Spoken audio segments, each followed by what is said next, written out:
It was my birthday on Saturday. The one I calculated. My real birthday. I was 29 years old. I thought about going somewhere, treat myself to something and celebrate in silence, by myself. I had to be good to myself, because I was the only one who knew about me. I wanted to go to the city and have some cake in one of the shops. Maybe I could meet Yone. And so, Saturday, November 6th, I went out. It was quite cold and perhaps it was even going to rain. Still, I found it strange to walk around the city just for that. But I kept my word and bought my favorite cake in one of the shops. No one saw me. Still, what was this day for me? Quickly, my mind turned towards Yone. At least I had some time, someone to think about. I was still a little disappointed that I didn't get to go with her on the sky trip, but I tried not to think about it. It was going to be over in about 2 weeks anyway. Her sister is sick. Nami told me this on Tuesday when we were all in the classroom, waiting for the first lesson to begin. I told her that was almost normal, basically with this weather going on. It was no wonder the cold season started. Nami looked at me in amazement. Did I say something? She can't go. She's sick. Nami told me this once again and I still wasn't getting it.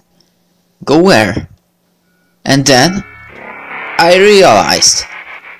Nami's younger sister, Reika, the one that was on the list to go on the sky trip, was sick. She had fever and there was no way she could be fit on time. And Nami knew I wanted to go, so in a way, before telling it to the organizers, I was offered to take Reika's place. This wasn't happening. This was a miracle. It had to be. What other explanation was there?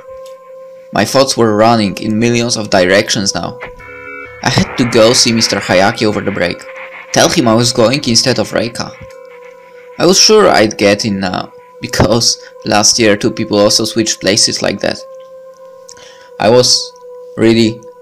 This was really true. I was going to be with Yone. I thanked for Reika being sick now. Why? That's not nice. Even though it was really a bad thing to do. Well, at least you agree with that.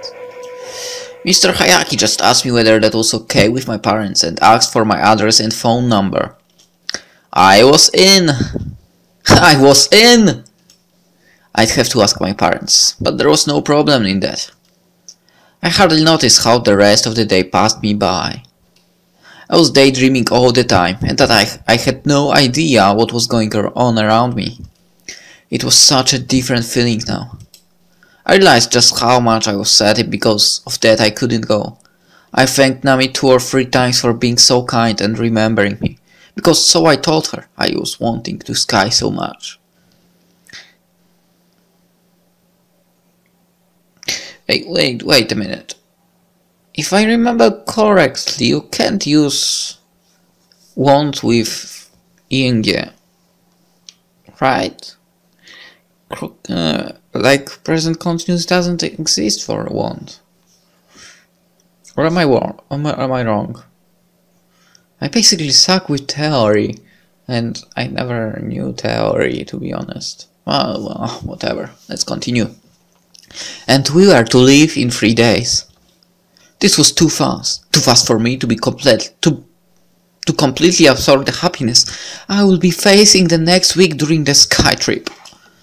When I got home, I was feverishly thinking about what I would do, what could happen, but I had so many scenarios in my head that it was almost impossible to play them all out. And tomorrow was to be philosophy. Out Sione, this was an overload of impulses for me. I let myself fall on my bed and buried my face into pillow. Yone, I was going to be with you. Even during the evening, I kept realizing this happy fact over and over again. I swore to take this chance. I swore not to let Yone go. I promised to make it right, even if all odds are against me. I knew Yone was special. I knew she could be even more than any other woman I ever loved. And I have changed as well, because of my situation. I became much stronger. I knew what I wanted, and I couldn't possibly imagine an obstacle I couldn't overcome. I would say you should be able to do that. I mean, there was no obstacle with Miori and you actually didn't do anything. And you will probably do mistakes again. I made mistakes with the girls I like, with the girlfriends I loved, but now I felt so powerful, so in control of myself, so confident that you will suck it. Knowing that now I had the necessary portion of luck, that all my thoughts, all my feelings for Yone, as I felt them, were so sharp, genuine, and clear. I was never more sure of anything I ever felt. Still, I had no room for errors. I would have 1 week to do something, to direct at least some of Yone's interest on me. As a grown-up, I would simply be near her and start a conversation whenever it would be a good time. Usually this was my only problem, to start something. Always. Actually, it's always, remember. It's always for him. When I was already over this and talking, I was fine. But with Yone, having this student-teacher relationship, and what's more, a grown-up child relationship, there was nothing I could do with my charm. Charm is too sexual, and while it was true that it was a much easier way to get things started, for me, it was no option. If Yone would fall for my charm, it would probably be just the kind of relationship I did not want. This was not about impressing a woman. For me, it couldn't be about appealing to her with my looks. I had to show her the true me, how I am, what I like, and what I believe in. I would have to show her I need a woman like her, but at the same side show her I could also give her support. And I had no idea how to do it, but I had to believe in myself, that I will react the right way when the time comes. Usually in these situations, one word, one bad move will make a difference. But once the first hurdle is cleared, it gets easier. My situation meant that it wasn't going to get easier later on. It was going to get harder. Less and less room for errors, as Yone was hopefully more and more realize what I feel, and so I hoped, feel something herself. Every single step will be instrumental. And this sky trip, it had to be something to break through with. I had to progress in this relationship. There won't be a second chance. These thoughts sounded really disrespectful though. I fully realized that it was almost threatening my efforts towards Yone with like some kind of a military operation. Planned and execute. But I needed plans. Sometimes even good plans. Sometimes people see things differently than others. There are many factors, and I had to make sure Yone really understood everything the way I intended it to be understood. I knew that Yone knew know the true me. The next day, the philosophy lesson was so relaxed, I literally felt the sky trip in the air. Even I was free from every stress, because I knew I was going to go on a sky trip with my teacher. And then she says she's not going. I would laugh my ass off. I even made a remark towards what she said near the end of the lesson.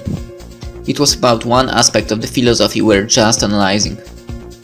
It was a funny remark, but you'd have to have experienced certain things to be able to see the joke. It was a good joke, and Yone realized just how much only after a few seconds. At first she smiled, because that joke was a slow starter, but then she got it and she started to laugh. I couldn't help to smile back to her, much to the amazement of the class, because they didn't get it. It was just overwhelming. This was exactly the kind of situations I needed. And I knew that smile about the joke afterwards, that one was just for me. Because I made her laugh. Of course I wasn't so naive as to think that she loves me now. I'm pretty sure you were. But at that time, I hardly saw a hope for us. Yeah.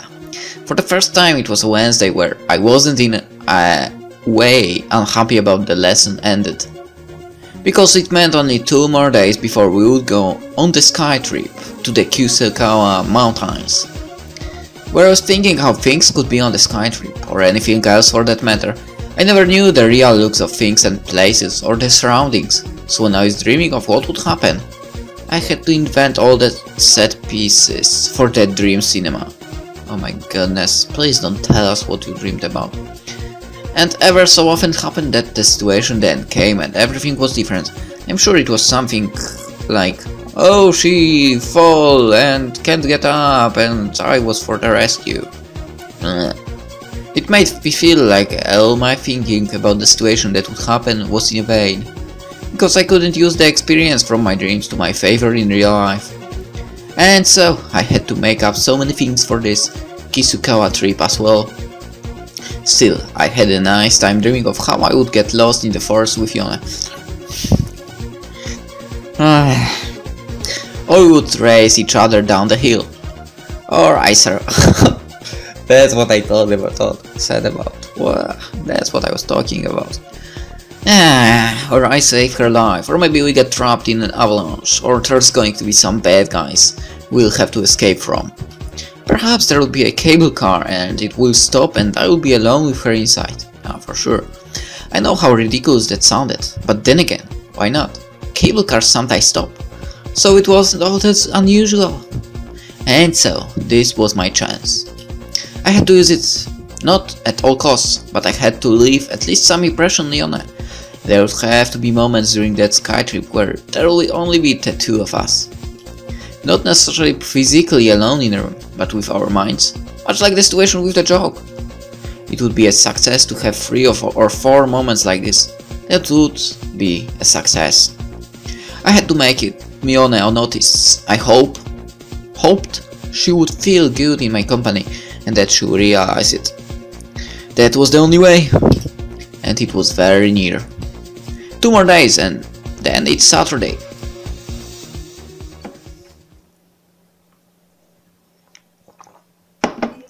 Saturday evening I was already packed for tomorrow's trip.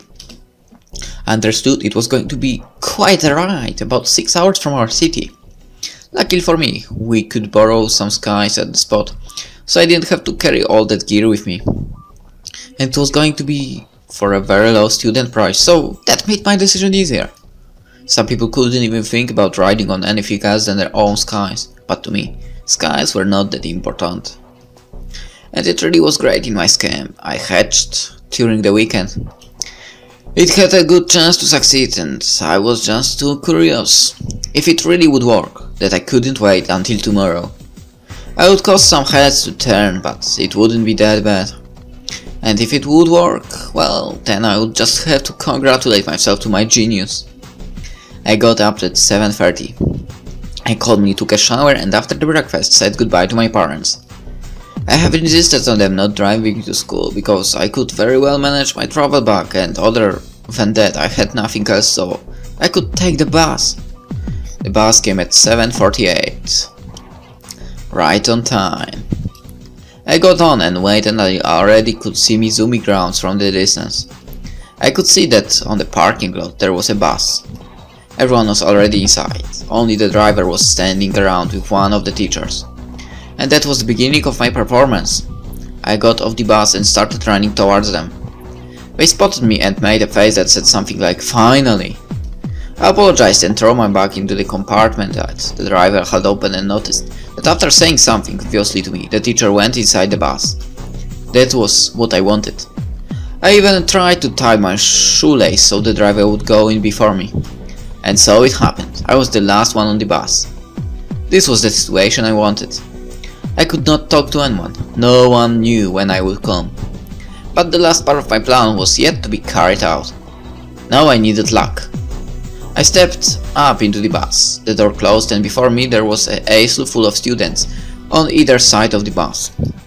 They were seated in par on each side. Naturally, the best seats in the back of the bus would be taken. In fact, almost all of the seats were taken. I was not stupid, I saw them. There was one there, and one over there, but I made every effort to look very apologetic, and made a gesture to everyone that said I was sorry. I tried to look as if I really was sorry and just wanted to sit down. And here is where my plan came in. The teachers always sat at the front of the bus, and since at the front there were 4 seats, 2 next to each other on each side of the aisle, and I really relied on it that the natural way for the 2 gym teachers would be to be seated next to each other. Not only did they know each other for that long, but Yone was much younger than them. That would then, in my calculations, leave Yone sitting alone. Since I acted as though there was nothing else I wanted to do than sit and the bus was full, it seems really that all the seats were taken already. I would have to take the seat near Yone. The plan was very theoretical, but not too unrealistic. And as I stood there and apologized, I saw it. On the right side there were 2 gym teachers, and Yone was in fact really alone. I was a genius. This really worked, but you probably won't sit there. However, there was one critical element I did not consider. Yone was sitting on the seat near the aisle, so she could talk to the other teachers. I couldn't just sit next to her. A miscalculation, something I wasn't ready for. But now was not the time. I knew I had to act, even at the cost of being rude. I looked at Yone, put on a sore smile, looked hastily around the bus, with my face saying I didn't find a place to sit right away, and asked her if I could sit here. Here was of course next to her. And then I just begged silently for the other teachers or even Yone not to say there is some place. I would have to then play stupid and make it look like I didn't see it when I came. Please, please, and Yone smiled. Then she did over to the window so I didn't have to go past her to the free seat. So she was now at the window and I was near the aisle. So it was so unbelievable. My plan worked. I looked around to find a Karian and said who were the only ones joining the dream for our class. I found them and quickly said hello to them. I then quickly turned around so I wouldn't have to see them. This way they couldn't tell me if they had a free place somewhere for me. I had to make it look that it was alright when I sat at the front, because I was a little ashamed and didn't want to now go through the whole bus for everyone to see me. I was really terrible. So that was how I set up the thing. Still, it was almost unbelievable what I had accomplished. A 6-hour trip with Yone next to me. And since she moved to make place for me, she was practically locked near the window and couldn't chat with the other teachers because I was in the way. This was great.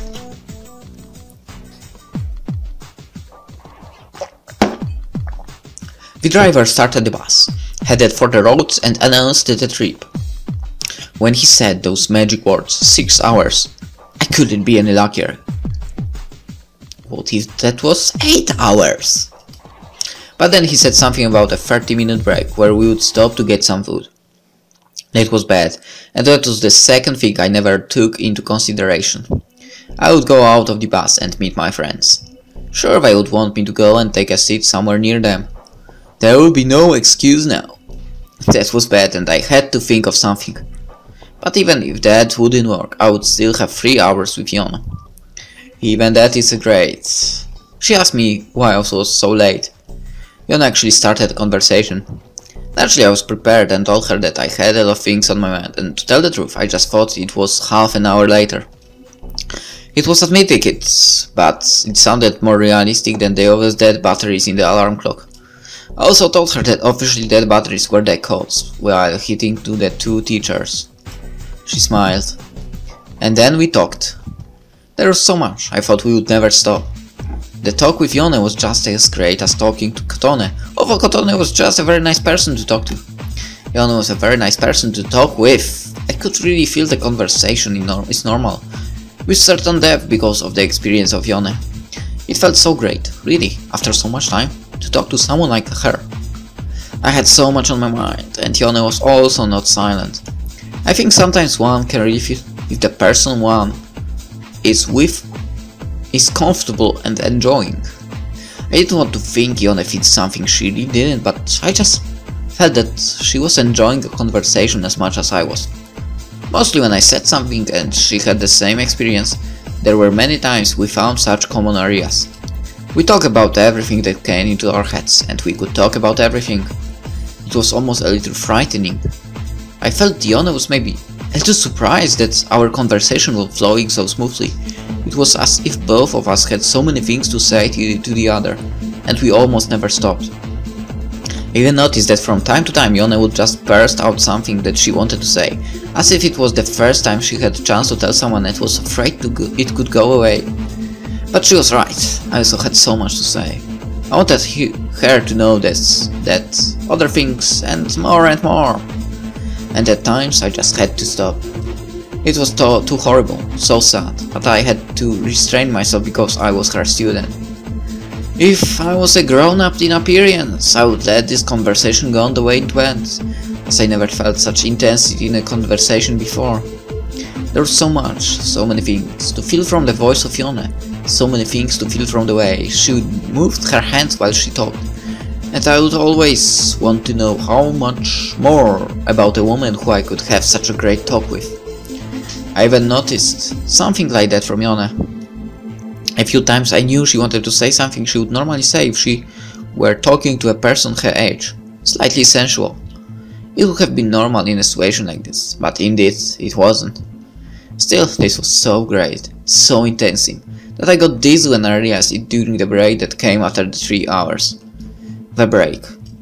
I got off the bus, and soon Akari and the others came to me. We talked a bit. Jan has never even been in this region.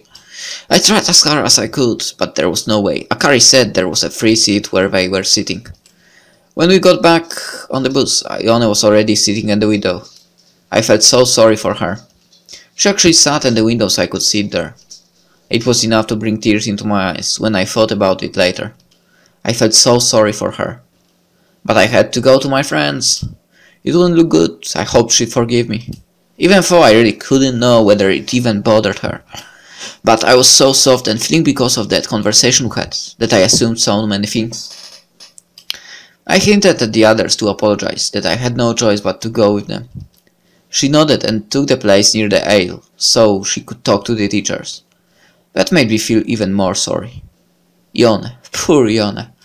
I clenched my fists, but I had to leave her like that. I was so sorry, Yone. On my way to them, I greeted Kotone, who was also on that trip.